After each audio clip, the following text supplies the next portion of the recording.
今年4月初，發展局局長甯漢豪於立法會回應，活力環島長廊爭取2031年底駁通筲箕灣至杏花村，將串連多個海濱地標，為區內帶來更大發展潛力。第一站可以去愛秩序灣海濱花園，飽覽成個筲箕灣避風塘全景，再沿路走到東區文化廣場、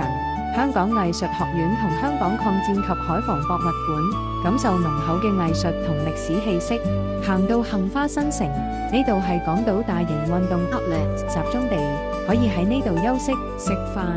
之後去到杏花村遊樂場，見到鯉魚門靚景，仲可以遠眺將軍澳跨灣大橋。再向東行幾分鐘就到柴灣貨物裝卸區，每到端午，熱鬧嘅東區龍舟競渡大賽就會喺呢度上演。